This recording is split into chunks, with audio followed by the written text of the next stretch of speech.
Alrighty. Well, welcome everyone to our final episode of A Door of Return, a pilgrimage to Ghana, where we're going to be talking, looking at one more reflection tonight from a different person who did this pilgrimage back in 2017, giving her reflections of what it was like to set foot in this Anglican chapel that held slaves right below it where people worshiped. And so what we'll do is what we've done every week. I'll start us off in prayer, and then we'll go into an 8-minute video, and then we'll come back and do some reflection. So with that, the Lord be with you. And also with you. Let us pray. Almighty God, through your Holy Spirit, you created unity in the midst of diversity. You acknowledge that human diversity is an expression of your manifold love for your creation.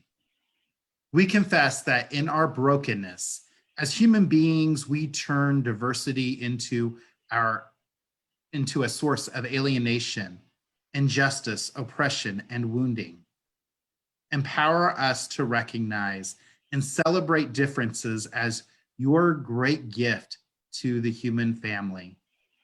Enable us to be the architects of understanding, of respect and love, through the Lord, the ground of all unity, we pray. Amen. Amen. All right, let me just get the video up here, and I'm going to mute you all, and we'll continue.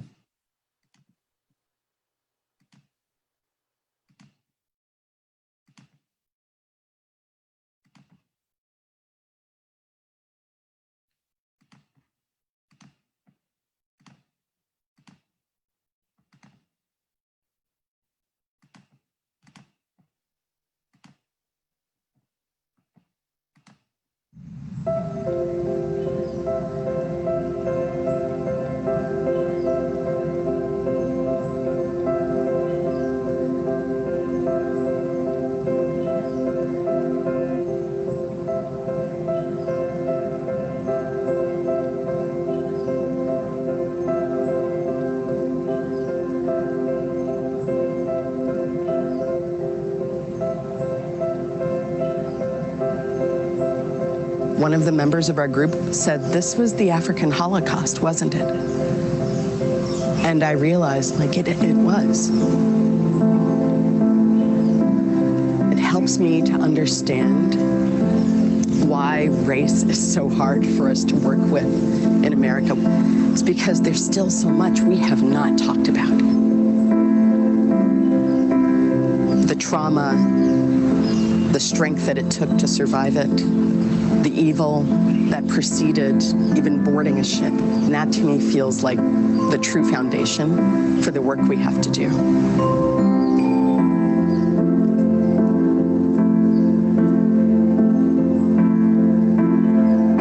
Standing at the door of no return, it was like I could feel this wave of dulled pain. And it was like I could hear them. I could feel their sense of wonder, their sense of shock, their sense of horror, their confusion. And that's what I felt. Unimaginable trauma. Also, unimaginable pride to just think, who could survive this? And then to realize, oh, the answer to that is the people who made me.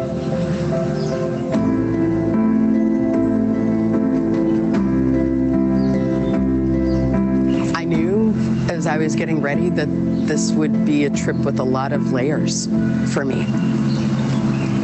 And it's one of the reasons that I brought this amulet with me.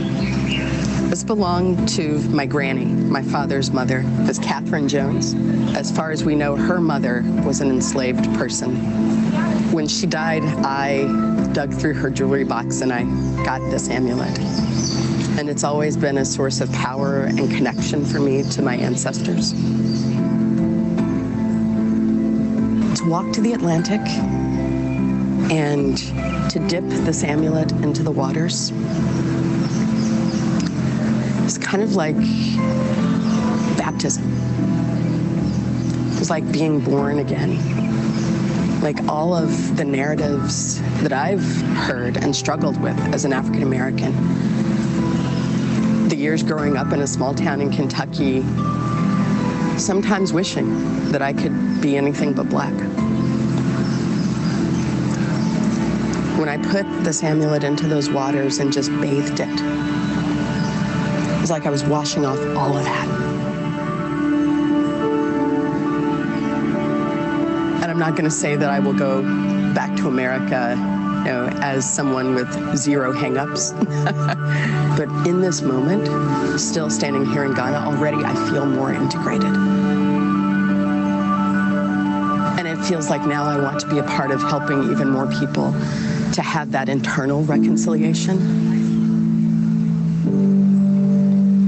Whether it's white folk who've been running from the stories of their ancestors and the reality of their own privilege, whether it's black folk who have felt disconnected, rootless, and wondered, what is God doing with us here? And known it was something.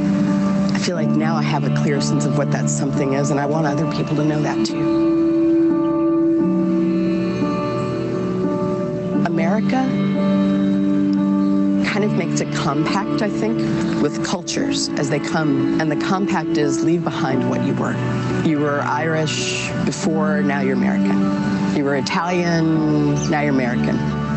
Whatever made us doesn't matter anymore. And I feel like what that means is that almost all of us, to some degree, end up rootless.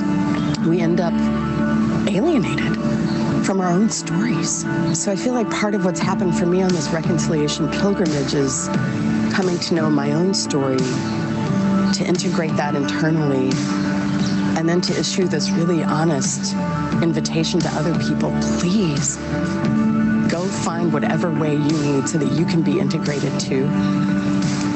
Because I think we are more powerful healers when we have done that internal work.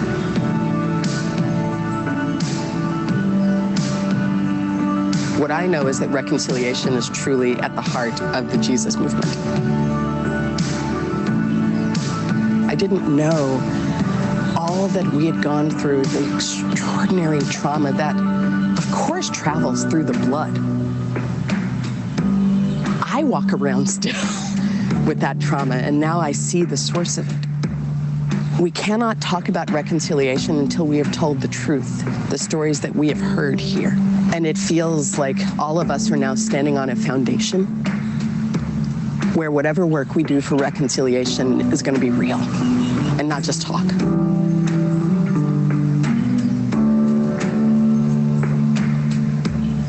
We stepped into the water knowing what those captured Africans did not know, knowing this is not the end. Others will come. Your story will be remembered in some way. I feel like this journey helped, at least for us, to turn a door of no return for a moment into a door of return.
back. So, what were some of your initial reactions to the video?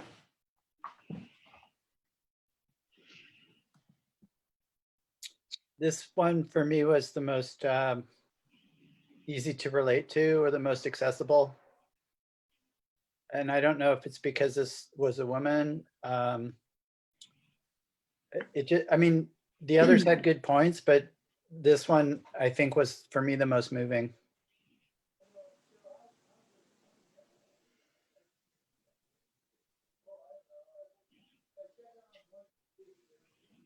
I would definitely agree with that. I think she was, you know, I found her journey was something that I could just kind of go along with, because she tells a story in a way that we all have a story to connect to, and reminding us of that. She kind of made you feel the pain, the total lack of hope. Yeah. Your life is gone, Yeah. and you just have to survive. I guess you had no choice, really. You survived or you didn't. Yeah. Yeah. And the generational alienation from, you know, from your roots is, I found that pretty powerful. Yeah.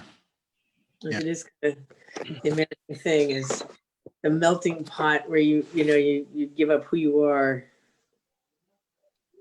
and become American, except the African American experience is so different in that way because of skin color. Yeah. Well, let's let's take some of her points down and look at those. So at the forts, at the slave forts, she says she sensed the sheer trauma and evil of enslavement, as well as strength her ancestors must have had in order to endure it. She admits that she has wondered, with all the layers of misunderstanding and outright hatred, why are we here in the US? She shares about growing up in a small town in Kentucky, sometimes wishing that I could be anything but Black.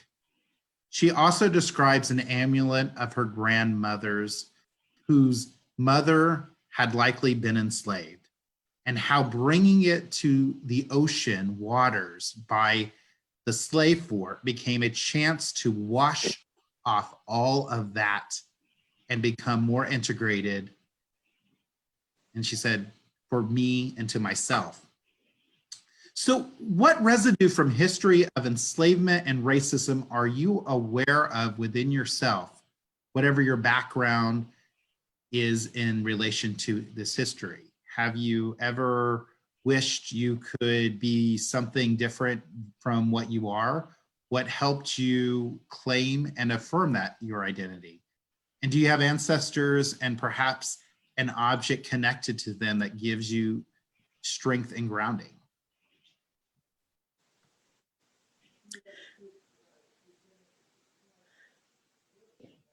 I guess I'll go first because I don't have that.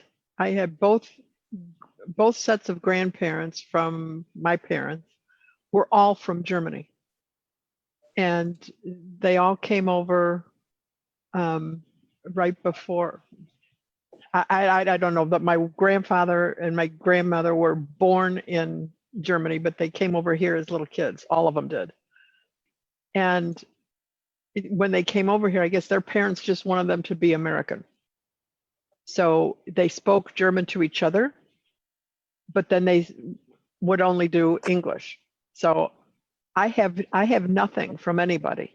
I don't know, there's no history. I don't know where they were from. I don't know what went on. I don't know their favorite foods. I don't know anything.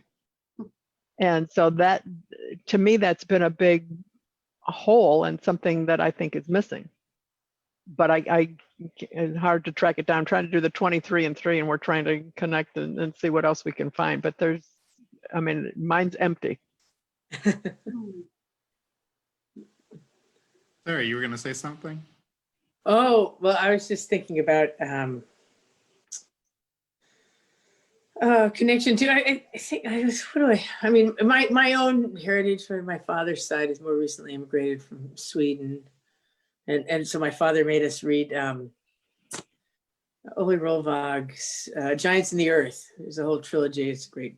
He wrote a fabulous story about the immigrant experience, the Swedish immigrant experience coming out to North Dakota and living in a sod house and all that sort of stuff.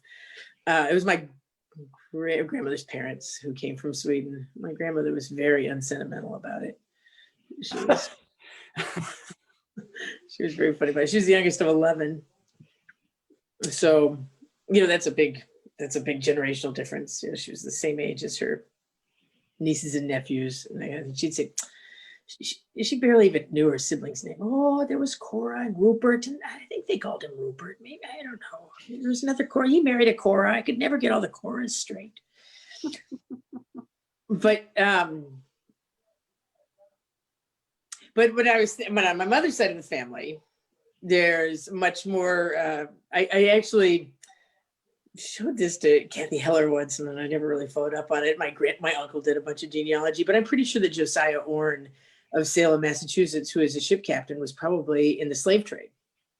Mm. And that's on the other side of the family. And I'm not sure how to keep digging into that to figure that out.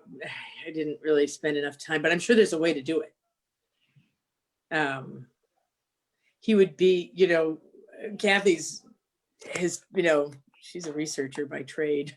So she's like good at genealogy, and she does the Daughters of the American Revolution. So, and my great aunt, I guess, did the connection so that we could be Daughters of the American Revolution. And it's through this guy, Josiah Orne, that'd be our patriot, is how you do, talk about it, the Daughters of the, but I'm guessing that I'm pretty sure he's a slave trader. I think that's what I remember. That's the family mythology that came down through. So there's my relationship to the slave trade. Kathy Heller would be happy to help you. I know, she's All so that research. fabulous. I She had loves like it. minor homework to kind of catch up with all that stuff, and I didn't do it. So another time after I retire. Well, Kathy helped me with the research, and I do trace back to an ancestor who fought in the American Revolution. Right. From England, his name was Saunderson. Soon changed it to Sanderson. I mean, they wanted to get rid of that heritage. They wanted to be American. If you fought to rid yourself of that tyrant, then you want to get rid of that kind of background and become the new person in the new country.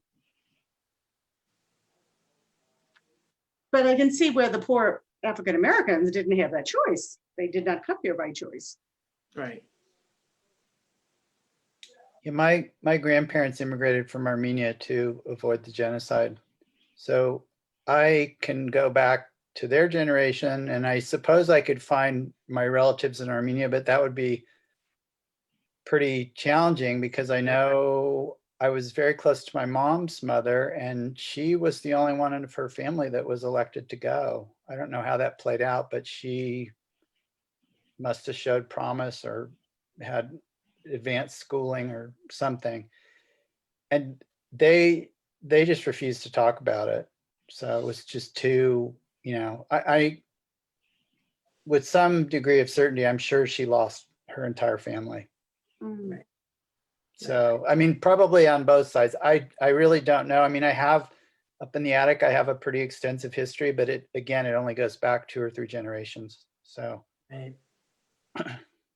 I know my mom used to love to cram down our throats that we have Irish heritage. And, so she always made a big deal of St. Patrick's Day and celebrating and eating the traditional things that are really actually more American Irish than Irish.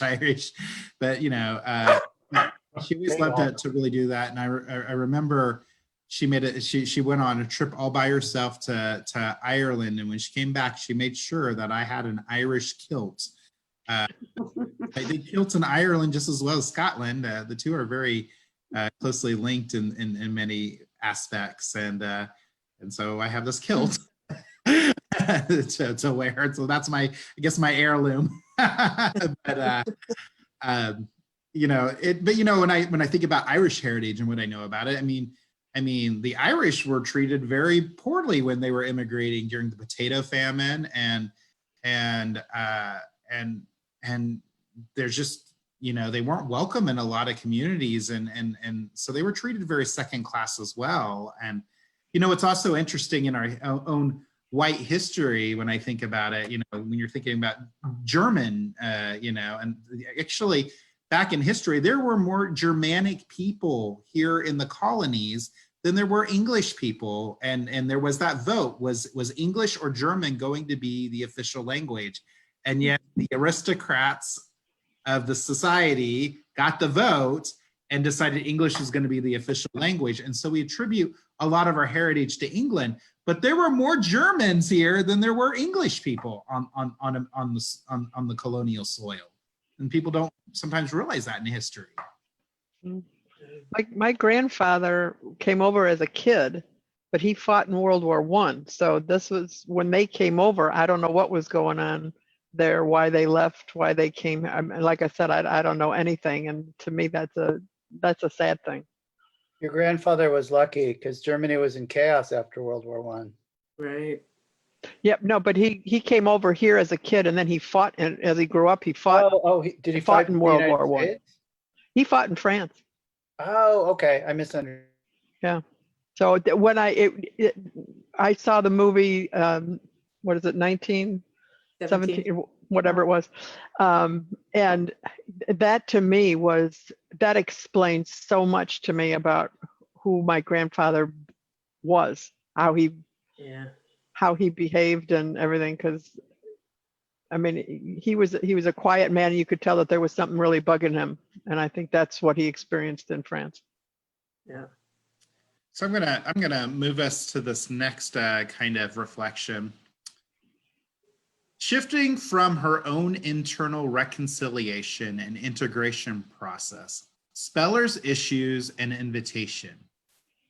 Please go find whatever way you need so that you can be integrated too. Whether it's white folk who've been running from the stories of their ancestors and the reality of their own privilege, whether it's Black folk who have felt disconnected, rootless. She goes on to refer to the process by which America asks people to leave behind who they were. You were Irish before, now you're American. You were Italian, now you're American.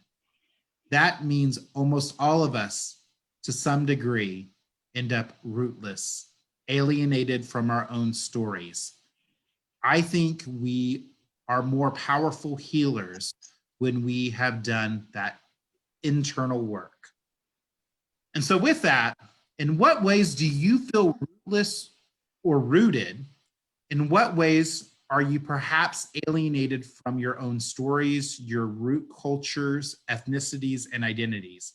How did your family history intersect with larger patterns in society and history?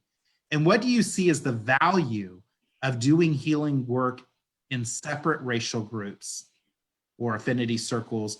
And what is the value of doing healing work together in interracial settings? What are your thoughts about what Speller's theory is behind internal work that helps us become more powerful healers? What would that look like in your life?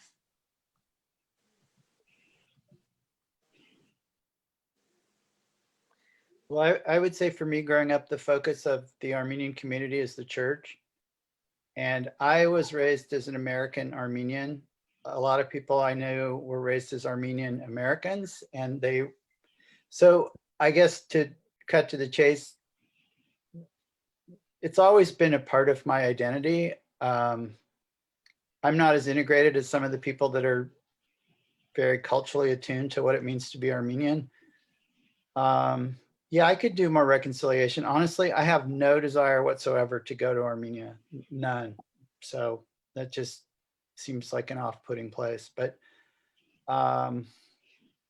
maybe that's something I need to look at. You know, it's interesting. I was going to share when I was deacon in St. Petersburg, Florida, our music director was had lineage linked to Armenia, and she went and toured Armenia and learned of its history, and would go through these old churches that were in ruins because part of the genocide was also wiping out Christianity. You know, because and the Turkish people didn't want to talk about that, you know, and so she would go, and there was just it was a real spiritual experience for her to be able to go into these places that were consecrated for God, you know, and kind of again see and experience what that community was just by looking at the old ruins of these churches.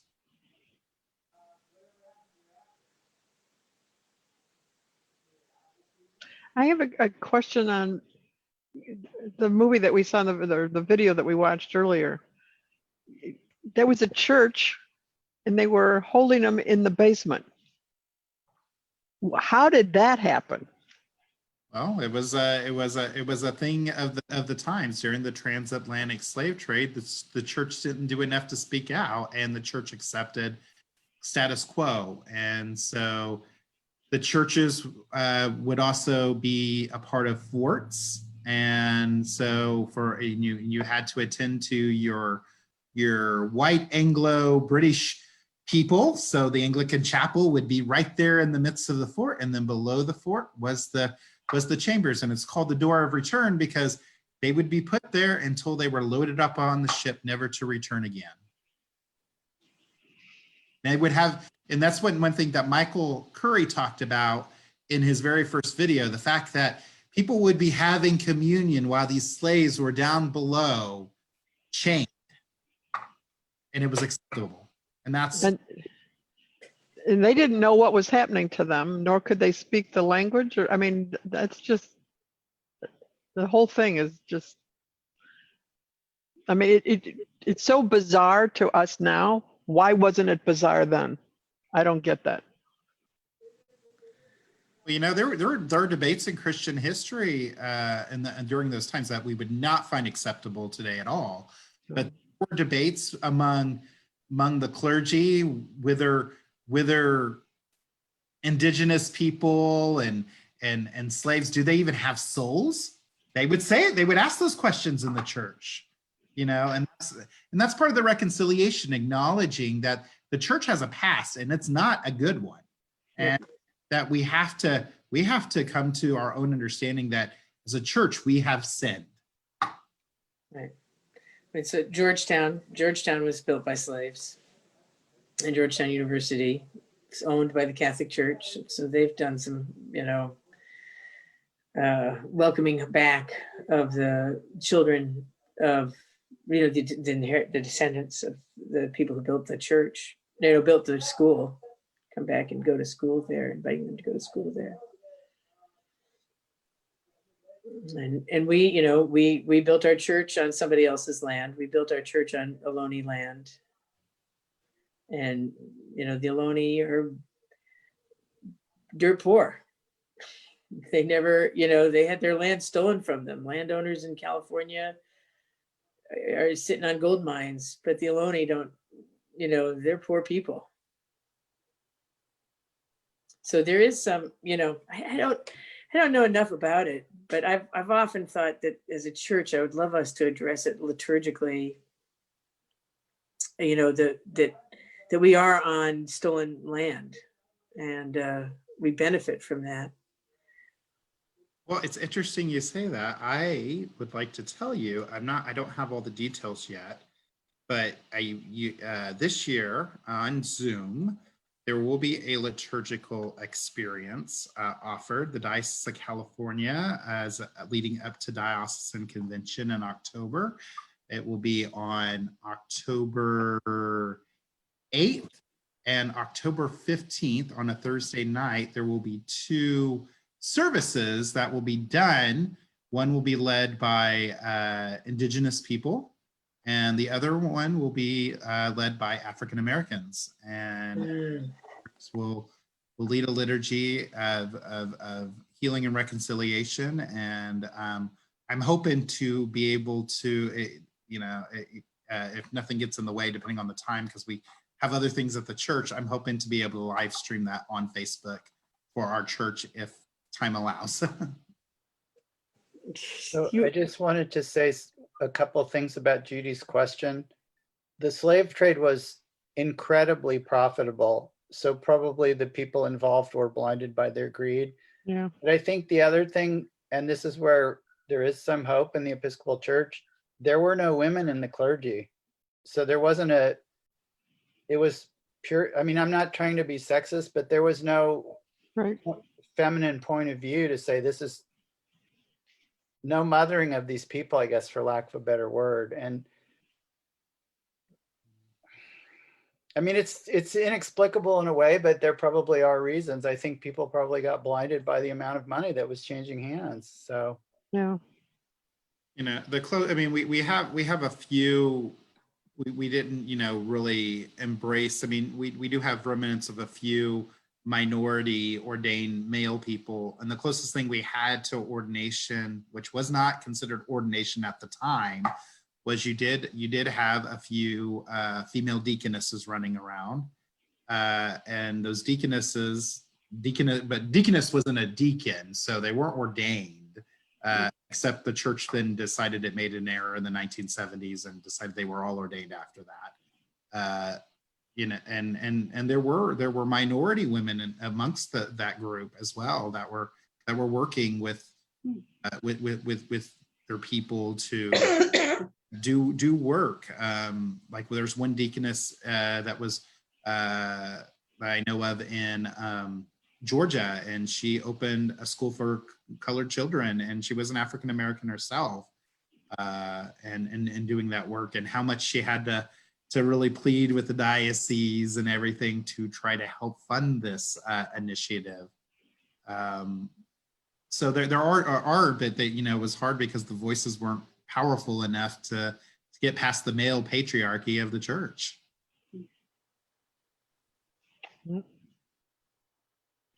and let's be honest, what was good for the slave trade was good for the church, because I'm sure money changing hands flowed to the church. Right. In America, the Quakers and the Mennonites were the only organized groups that really spoke out actively about the abolition of slavery. Right. We did. The Episcopal Church didn't. Who knows? What is the story of the AME? What's the story of the African American Methodist Episcopal Church? Do you know? It was a denomination again that kind of helped promote their for African Americans to kind of promote their own church, because they got tired of it kind of is a little bit of a break off from the Methodist and Episcopal lines, because again they wanted the full acceptance of African American people, not second class clergymen, and so they kind of spun off their own church out of that, because as we put so many barriers in place to be able to ordain minorities in the church. That's what it was. Because we didn't split around the Civil War. The Baptists did. So, but maybe we kind of did a little bit. No, the Episcopal Church actually was one of the few churches during the Civil War that's Right. completely unified. Yeah.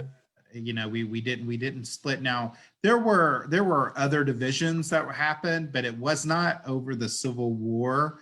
It was, it was, there was a lot of division between a little bit of theology, because you had the more Anglo-Catholic movement and liturgical movement of the North, and the more low church people of the South. And so Yeah. culture kind of created, but we never actually officially split as a church. Yeah. Yeah. I don't know if that's like to our benefit or not. In general, I think not. Yeah. The middle way there. is Middle how we way. slavery. We're So- probably profiting from it. Yeah. So just one last question I want to throw out there. So Spellers in the video reminds us that reconciliation is at the heart of the Jesus movement and that the process must begin in truth telling. So the two questions I have here are, what teachings of Jesus feel most relevant to you as you meditate on these videos? And what do you feel Jesus asking you to do about the past or the present or the future? What truth do you feel moved to speak, if any?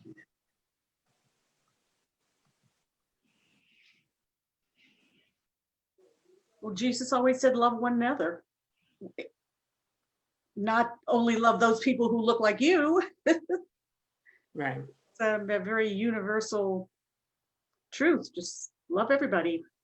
But that which you do to the least of these, my brethren, you do also unto me. I mean, Yeah. you know, there's a piece of us, a piece of him in every one of us. So A lot of people didn't pay attention to that, however. no, Uh, still don't. my neighbor did I had a Zoom bat mitzvah recently, and it was really beautiful, very powerful. And she, when she, I don't know, she took adult's privilege, I suppose, and picked her own portion. And she picked a thing about Jubilee, you know, a reading about every 7 years you forgive debts. And I thought it was a really powerful meditation on reparations, you know, and reconciliation being quite literally. Oh, I can do the math. Sorry, Scott. Just gonna steal your lingo here. Pay what you know is, you know, reconciling our debts. You know, I know that I profited from Craig's family's landowning in California. You know, that's where the down payment for our house came from, and my, you know, I got $10,000 to pay off my student loans when my mother inherited money from the Orange side of the family, which was probably, you know, slave trade money 100 years later. So I'm super aware of,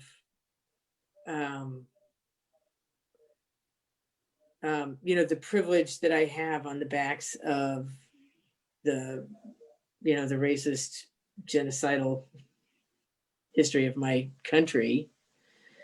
And, but I don't feel that I've really paid any debt. And I don't know, you know, I don't know what that would look like, but I know I owe it, you know, on somewhere. There's like small donations to the Segoria Land Trust. There's a loan. So there are, you know, there are some movements around about a lonely land trust. Actually, I don't mean to denigrate that. I think that's an interesting thing. And I, you know, it's an opportunity for reconciliation. And I, you know, support reparations, some kind of, you know, there's some kind of reparations that are owed. And I don't really know what they look like. Well, one would be just fairness. You know, stop redlining so African Americans can buy a home. Don't discriminate on the basis of, you know, the loan agreement. Give them the same deal you give to anybody else. They've really have had such an uphill battle, and Right. impossible uphill battle. You know, Craig's dad came here from Ireland when he was 5 years old in the middle of the Depression. You know, so they're starving in Ireland and they came here to starve. And his, you know, they were just victims of the bloody 20th century, really. His dad had been an Irish soldier in the British Army and World War I, survived every bloodbath. And you know, the Brits put the Irish boys in front of their own. He survived Gallipoli. I mean, I don't know much about, you know, military history, but he survived like every bloodbath of World War I. Came back a violent alcoholic who beat his wife. And Craig's dad was the oldest son in that family. So he lied about his age at 16 to join the Navy to get the hell out of there. At which point he became a radio man on the Augusta and his at D-Day. And his experience of D-Day was that ordnance on the ship exploded next to him. And the next thing he knew, he was waking up in a naval hospital in Philadelphia.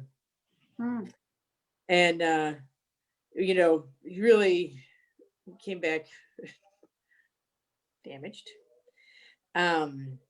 but was able to go to Cal with the GI Bill, buy a house with the GI Bill, you know, raise a middle-class family, you know, in Orinda, and leave his children money. And that wouldn't have been, you know, what an incredible rise, which wasn't available. I just remember that,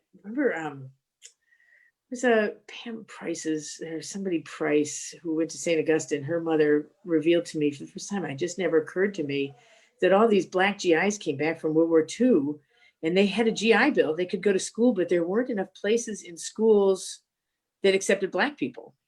You know, there weren't enough places, schools were segregated and didn't accept Blacks. So you couldn't necessarily go to school. And if you could go to school, then you couldn't get a job. So of her generation, there were all these men who worked in the postal service with chemistry degrees, with fancy physics degrees, with all these fancy degrees, but the only job available to them was the post office. And then redlining made using the GI Bill for housing, you know, much more difficult. So again, you know, it takes us back to reparations, right? That opportunity that happened to that World War II generation happened for white families, but not for Black families. So like leveling the playing field now is really important, but we still carry the heritage, you know, the income inequality and wealth inequality. We still carry that heritage of segregation and racism from the last century. And families do, you know. So, and you know, I'm not being very upbeat or anything because I don't have a whole lot of solutions. And that's what I do. I bring all my dilemmas to church. I don't think there is a solution per se. I mean, Judy, if you're going to, the problem of evil exists. I don't think there's an intellectual solution to why there's evil. I mean, you could just keep crunching on that forever and ever. For me, I guess it's not about intellectualizing it and constructing some theory.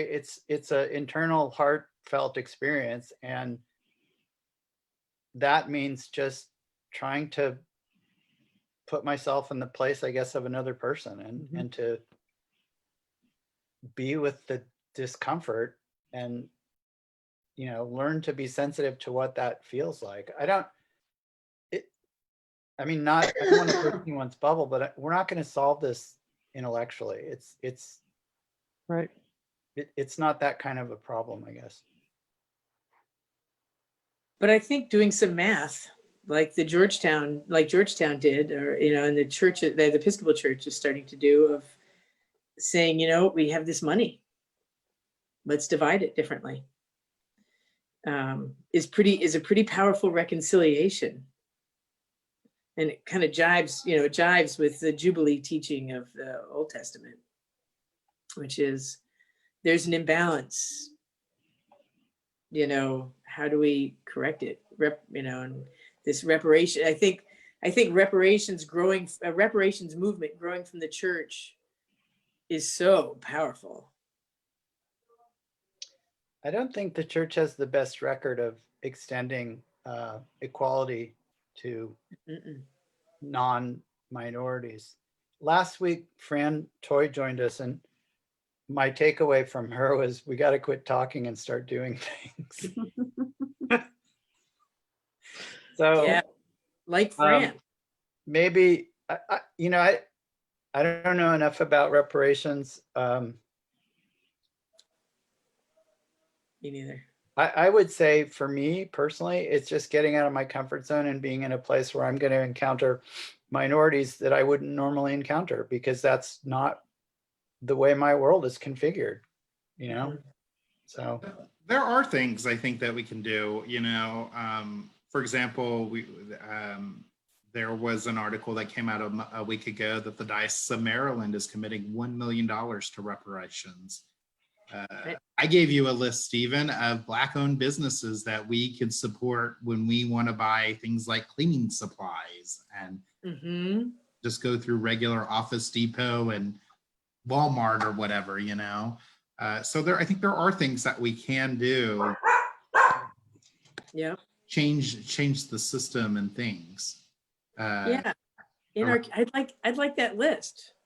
Because I think that is also like patronizing Black restaurants Mhm. in our community, is part of that doing the math. I think we need to work with the children too and make sure that the kids being raised now don't fall victim to the I don't really hear it, but it's coming in my head and I'm feeling it kind of stuff. It's because if you watch children, the young ones, and Fran and I were talking about that on the first meeting. And she said too, she did a study on it. But if you put little kids together, they see another kid. They don't see a Black kid. They see another kid that they can play with, and they can become friends, and there's no problem. It's what they learn after that that will take them on their own separate paths again. So we got to, I don't know how you do that, but we got to do it. Mm-hmm. Because the answer in this is in the next couple of generations. It's Yeah. interesting. I think it's South Pacific, the musical has that song in it. They have to be carefully taught. Mm-hmm. Remember that? Mm-hmm. It's so true. Kids don't Mhm. know the difference. They have to be carefully taught. Yep. You don't talk to this person. You associate with this person. Yeah. Yeah. It's a shame we can't just let the kids alone to grow up without Right. that. Yeah. But they learn, they learn what our society is. Well, they learn what they see. They learn what they see. Right. So if parents doing. our generation can start turning that, it'll to me, it's going to take another couple generations before somebody goes, what's racism? You know, that's what, That'd be that's where nice. I want to be here when that happens, but I don't think so. So yesterday I was reading, because I'm working on my doctorate in education, and I was reading Yeah. an educational study on school administration and leadership, and how it varies among race. And in this study, they took a primarily Black school, and they looked at the different administrators, because there was a mix of Black administrators and white administrators, and then they compared their leadership styles and how they were different, and they could see significantly the difference in how people led in those situations, and what they thought their role in leadership was based on race. So in this study, the Black leaders, the veteran teachers, the principal was Black. They all saw themselves as role models to the children. And so part of that was to dress professionally, to really model how to be good stewards. And there was also a difference in leadership too, because they also pointed out that, like, there was a case where one of the boys had dressed up and he wore a dress to school, and the Black administrators, men were at the cafeteria table, and they started kind of joking, not that the kid was around, but they started kind of using the word sissy and things like that. But what was interesting in that kind of scenario was the admin assistant in the office, who was also Black, did not fear the principal and saying, now you guys don't talk like that. That is not your job. Your job is to defend that child, to protect that child. And so in African American culture, what the study kind of admitted was that a lot of African American women are the moral role models in that society, and they do speak up to power. And they didn't find the same among the white leaders.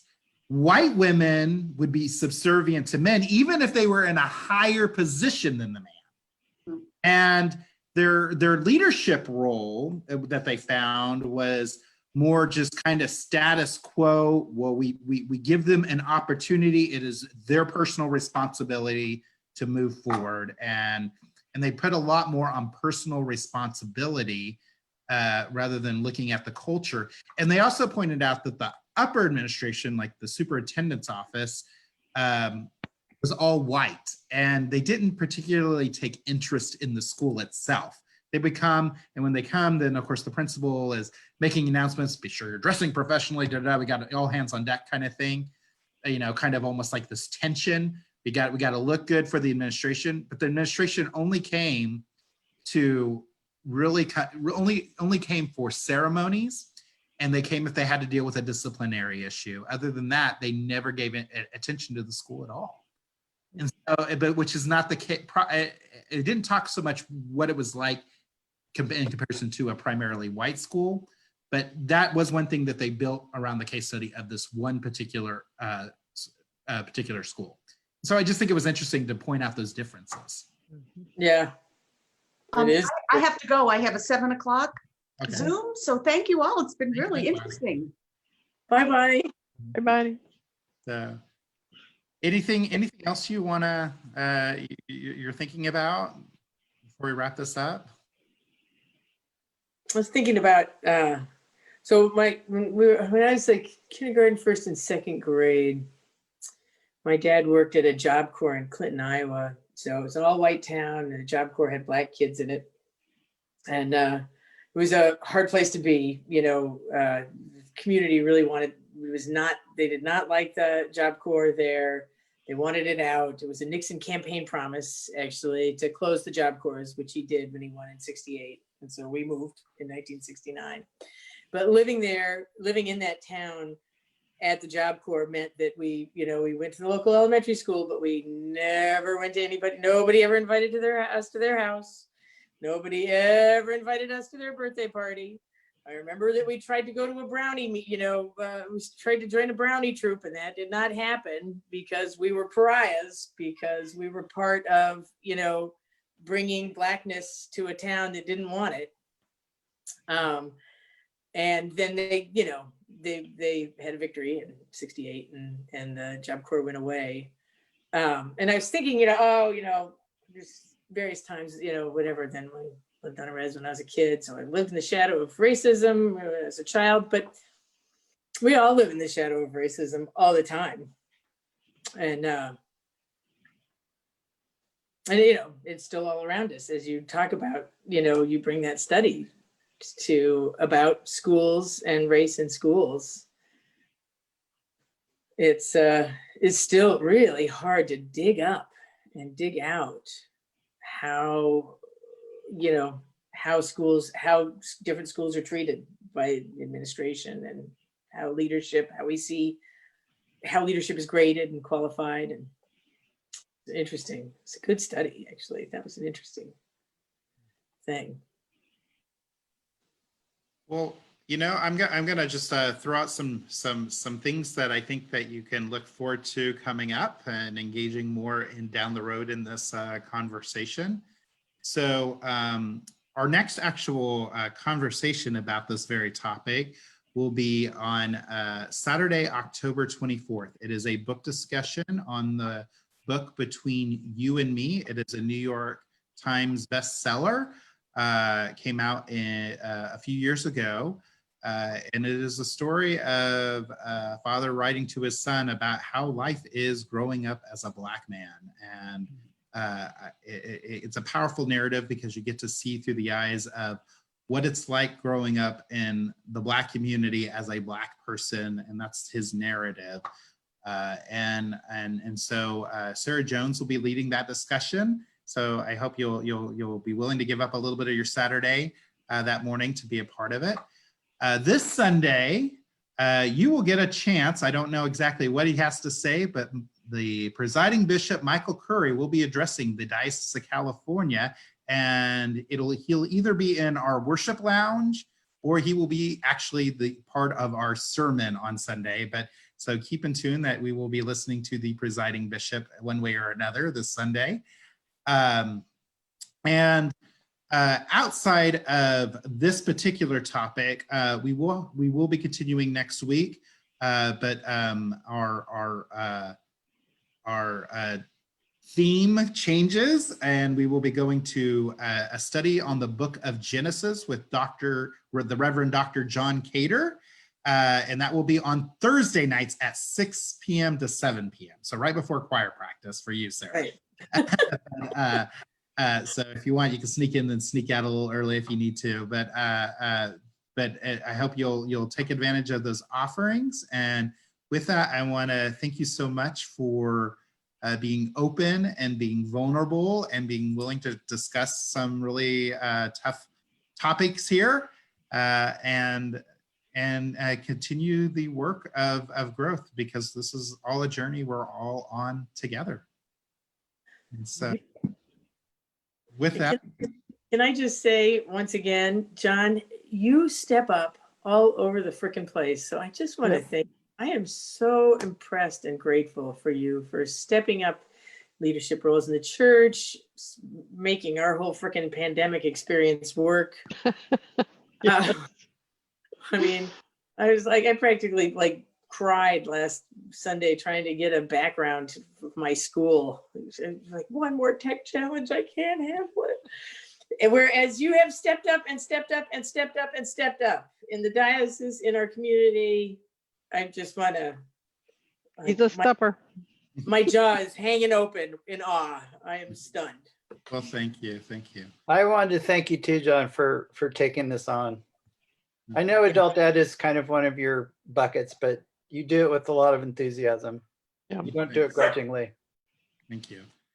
Well, with that, like I said, and I know there will be more to come. We have an anti-racism committee that is full on. If you attended worship last Sunday, you saw that the liturgy review committee and the anti-racism committee submitted a confession that was a little different than the standard Book of Common Prayer. And I have no doubt that does remind me, there is one more event coming up that is very important. There is going to be a ballot party, and the 2 dates, it's going to focus around local issues. October 9th and 10th, I believe, and it's hosted through Genesis, and it's our own members of our own congregation that are helping facilitate that. And so it's in the Friday email. And that's another way to get active, because I mean, to you, it may look like an issue, but if you really think about it, anytime we're moving forward on those ballot measures, it's about creating a fair system, which does impact this very issue, because it's going to give people better access, including minorities who often get rejected. So as you're looking through and you want some thoughts and someone to kind of help guide you through those ballot measures, that would be the perfect time to explore that because the ballots are coming out. So Yeah. We have an opportunity to restore voting rights to people who've been in prison on the ballot this year in California, which is definitely a racial justice issue. Absolutely. So that's pretty exciting. But we're not the only state. I think Florida's doing that too. Well, Yeah, Florida had a ballot measure. I can speak as a Floridian because I voted for that 2 years ago, and then it ended up in the courts. And what happened in that measure was that the state legislature decided to sort of circumvent the people's will by putting conditions on the ballot saying, well, so the people voted for after they have served their sentence. Well, so they went back and said, well, in order to say you served your sentence, you also need to have paid all your reparations, court fines, and fees. So then it ended up going into a court battle, and the courts constantly came back and said, this is a poll tax. You can't, if someone can't afford to pay their fees, you can't hold that against them, because again, it's a poll tax. So it's still been hung up in the courts. So far, the courts have upheld, but since it's being continually contested, it's still not going to give people the rights and time to vote this election, because the state can keep appealing. Yeah, but I thought Bloomberg was going to go in and pay all that so that they could vote. He did. I don't know if it pays off everyone, but he he raised $16 million to be able to pay for those court fees, fines, and reparations, which allowed actually, I think, up to 32,000 people to be able to register to vote. Yeah. 16 million, gotcha. And I don't know, I don't know how many more are in that pipeline, or if we didn't raise enough money or what, but I am, my own personal opinion on that, it is a racial issue, because you think about the inequality of how much easier it is, and how much more an African American gets locked up and gets sentenced way more than a white person for the same crimes. Well, Right. look at the college scandal.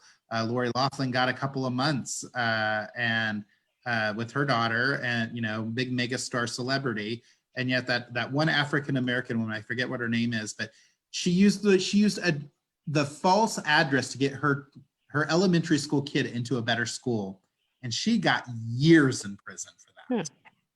And that's where you say there's something really wrong with the system. While she was trying, both of them were looking out for their children, right? But it's one of those things to think that, and to think now she's gonna now what would be her voting situation in this case? I think when people have served their time, I mean, it's literally the jail time. I'm not worried about the money. We'll think on another thing, but I do think at some point you've got to give felons the right to be restored back to society, and when they become active participants in society, hopefully that'll encourage them not to relapse back in the system. But you've got to give them a chance. Right. Yeah. Yep. Yeah.